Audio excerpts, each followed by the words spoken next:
Listen, I'm about to tell you something that every Cowboys fan needs to hear right now, because the front office just went on record multiple times basically begging for a linebacker.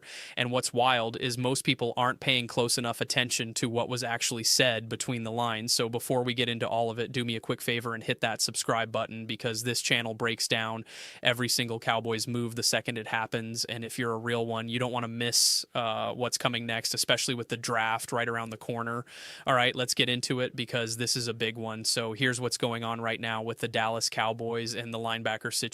And honestly, if you've been watching this team closely, you already feel it in your gut. Something is off at that position, and the front office knows it too, and they're not even being subtle about it anymore. We're talking about Jerry Jones, we're talking about Stephen Jones, and we're talking about offensive coordinator turned key voice in the building, Brian Schottenheimer, all three of them in the span of just a few days, essentially saying the same thing, which is we need a linebacker, and we are actively trying to get one. Now, when one guy in the building says something like that, you take note of it. When all three say it, you better believe it's a 5-alarm fire, and they're running around the facility trying to put it out. Let me walk you through what each of them said, because the language matters more than you think. Schottenheimer came out and basically admitted, look, we went after some guys in free agency and it didn't pan out, and that happens sometimes, but when it doesn't work out, you adapt, you pivot, and you find another way to get the job done. He made it clear that this organization is working around the clock every single day of the year to improve the roster, and that they still have firepower heading into the draft, and they are not done making moves.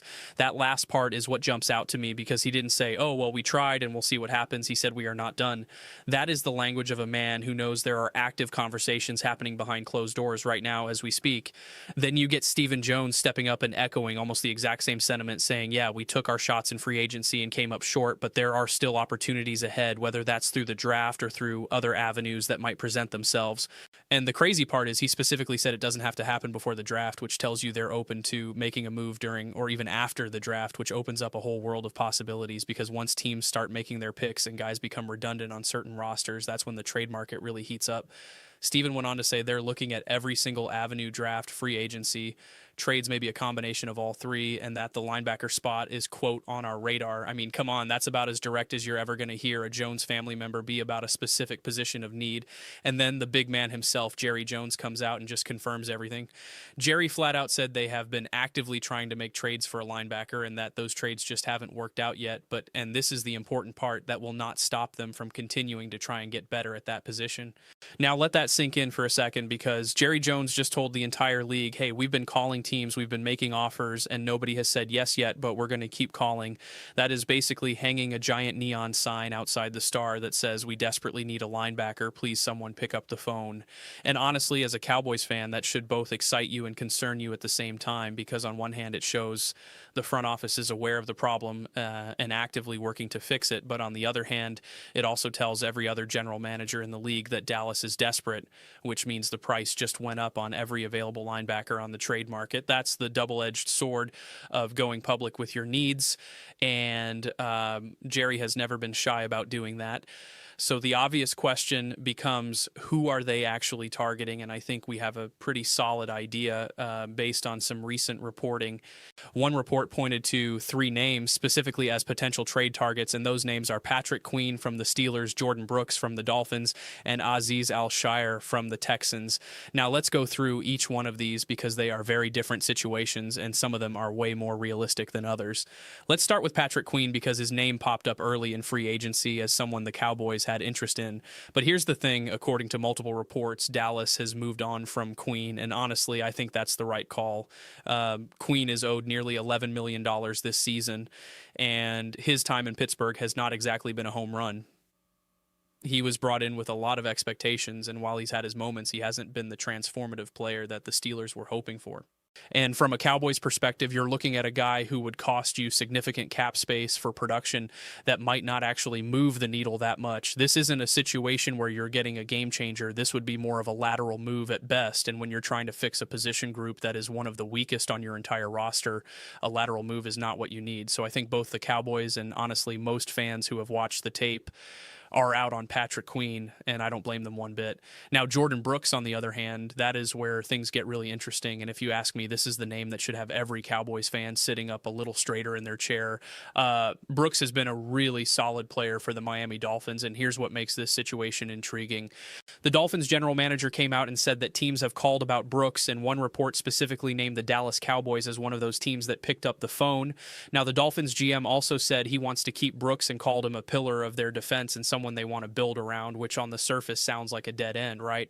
But here's what nobody's talking about. Brooks is in the final year of his contract, and the Dolphins have not extended him yet. They've talked about it. They've called him an extension candidate, but the deal is not done. And until that ink is dry, there is always a window of opportunity. Think about it. If you're Miami and someone calls offering you draft capital for a player who might walk for nothing after this season, you at least have to consider it, especially if you're a rebuilding team that could use those picks.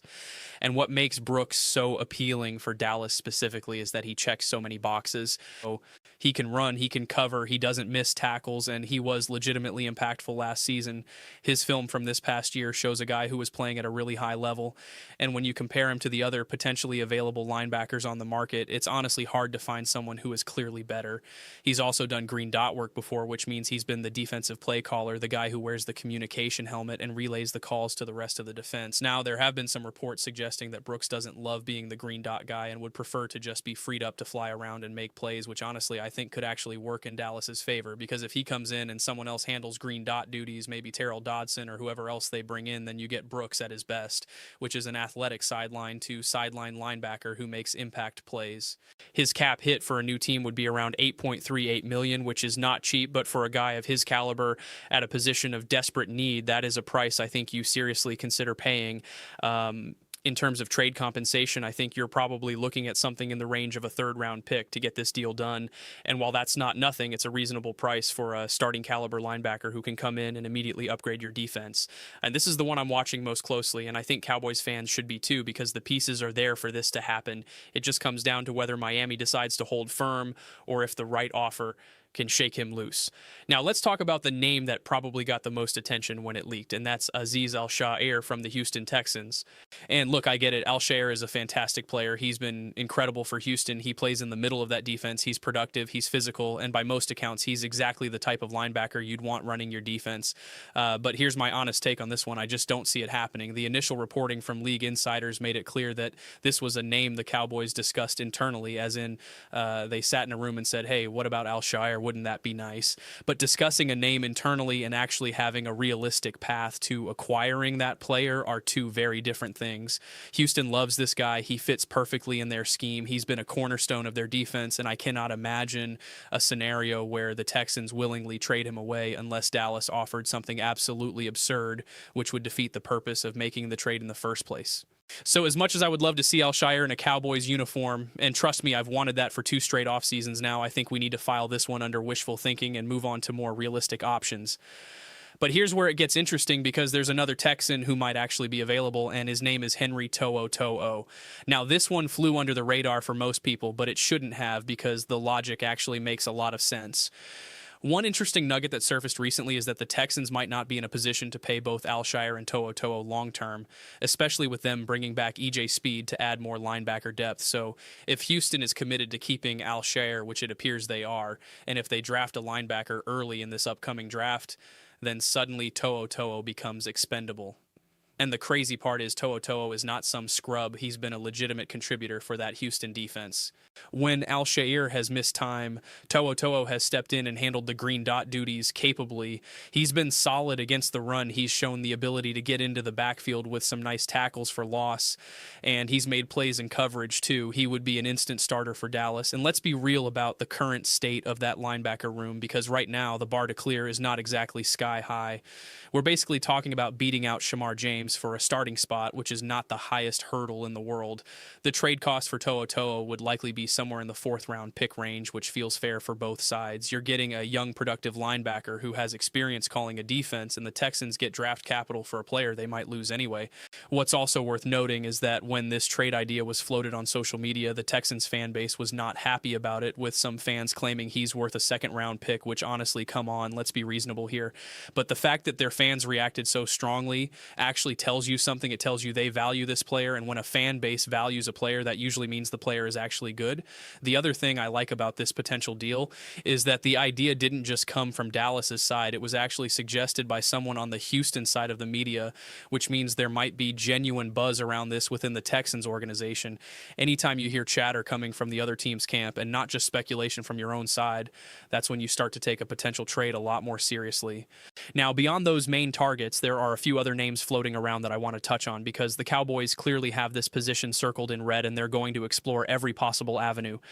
Pete Werner from the Saints has been mentioned as someone who could potentially be available, and while he's a decent player, I don't think he's the answer to your green dot problem. He's more of a complementary piece than a centerpiece, and if you're going to spend draft capital to trade for a linebacker, you want someone who can be the guy, not just a guy. Then there's Cody Barton, whose name I keep seeing thrown around, and I'm just going to be honest here. I don't think he's good enough. I know that sounds harsh, but when you watch the tape, he's just not the caliber of player that's going to transform your defense, and at this point in the offseason, you need to be swinging for impact, not settling for warm bodies. TJ Edwards from the Bears is an interesting one, though, and I think he deserves a closer look. He's a veteran who's been productive over his career, and he's actually been linked to the Cowboys before in previous off seasons. I don't know if he's been the designated green dot caller, but he brings experience and leadership, and sometimes that matters just as much as raw talent, especially in a linebacker room that is sorely lacking in both.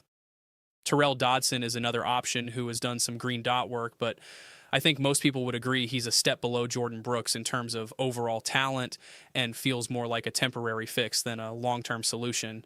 And then there's D. Winters, who played his college ball at TCU, so there's a local connection there. He's been with the Niners, but with Fred Warner entrenched as their guy and Dre Greenlaw back in the fold, San Francisco has some depth at the position. The Niners do like using 3 linebackers in their scheme, though, so prying Winters loose might not be as easy as it sounds on paper. Here's the bottom line, and this is what I really want Cowboys fans to understand about where things stand right now.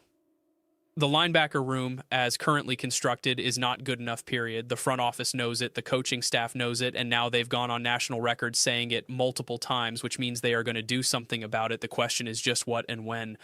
I think the most realistic path forward involves a combination of moves. Maybe you trade for a guy like Jordan Brooks or Henry To'oTo'o before or during the draft, and then you also use one of your draft picks on a young linebacker who can develop behind the veteran acquisition. That two-pronged approach gives you an immediate upgrade while also building for the future, and it's the kind of smart roster construction that championship teams employ. The worst thing Dallas could do right now is nothing. They cannot go into this season with the linebacker room they currently have and expect to compete at a high level. The NFC East is too competitive, the schedule is too demanding, and the defense needs too much help at that position to just hope it figures itself out. Would you give up a 3rd-round pick for Jordan Brooks, or would you rather take a shot on To'oTo'o for a 4th? Drop your answer in the comments because I genuinely want to know what you guys think is the smarter play here.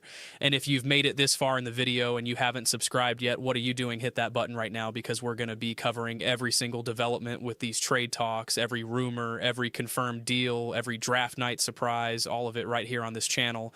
I think the Cowboys are going to make a move before this draft is over. The question is whether they land the right guy at the right price or whether they settle for less than what this team actually needs. Either way, it's going to be one of the most important decisions of this entire offseason, and it could determine whether this defense takes a real step forward or stays stuck in the same frustrating place it's been. Let me know in the comments who you want Dallas to target and whether you think Jerry and the front office can actually